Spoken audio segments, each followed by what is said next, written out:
Doctor Bhimrao Ambedkar की असली कहानी बहुत कम लोग जानते हैं। उन्होंने महिलाओं के लिए, दलितों के लिए और इस देश के संविधान के लिए क्या क्या किया उसकी तो बहुत बात होती है, लेकिन उनके जीवन की सच्ची कहानी आज तक किसी ने नहीं बताई। जब आप उनकी पत्नी डॉक्टर सविता अंबेडकर की आंखों से उनकी जिंदगी को देखते हैं तो एक बिल्कुल अलग सच्चाई सामने आती है। जब वो सिर्फ 5 साल के थे तब उनकी माँ भीमाबाई का निधन हो गया। माँ का साया सर से उठा ही था कि कुछ सालों बाद जब वो सतारा के स्कूल पहुंचे तो उन्हें वहां एक जूट की बोरी पर बैठकर पढ़ने के लिए मजबूर किया गया, सिर्फ जातिवाद की वजह से। लेकिन सबसे भयानक दौर अभी आना बाकी था।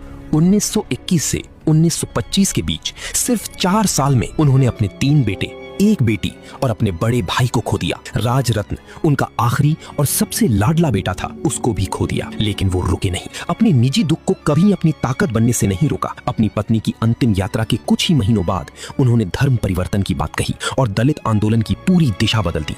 1947 से 1951 के बीच बाबा साहेब खुद सीवियर डायबिटीज से जूझ रहे थे। डॉक्टर सविता अंबेडकर लिखती हैं कि कॉन्स्टिट्यूशन बनाते समय उनकी हालत बेहद खराब थी, फिर भी वो दिन रात काम करते रहे। और जब महिलाओं के अधिकार की बात आई तो हिंदू कोड बिल के लिए उन्होंने अपनी लॉ मिनिस्टर की पोस्ट भी कुर्बान कर दी। लोग पूछते हैं कि फोटो में बाबा साहेब का चेहरा हमेशा इतना सख्त क्यों दिखता है, लेकिन ये उनका स्वभाव नहीं था, ऐसा उन्हें अपने हालातों ने बना दिया था। वो सूट दरअसल उस हजारों साल पुरानी रूढ़िवादिता को उनका करारा जवाब था, जो अछूतों को साफ कपड़े पहनने तक का हक नहीं देती थी। It was a statement of dignity. हमने उनकी मूर्तियां तो हर चौक पर लगा दी हैं, लेकिन क्या हमने उनके इस अकेलेपन और संघर्ष को कभी समझा है? बाकी उनके लिए जय हिंद जरूर लिख देना।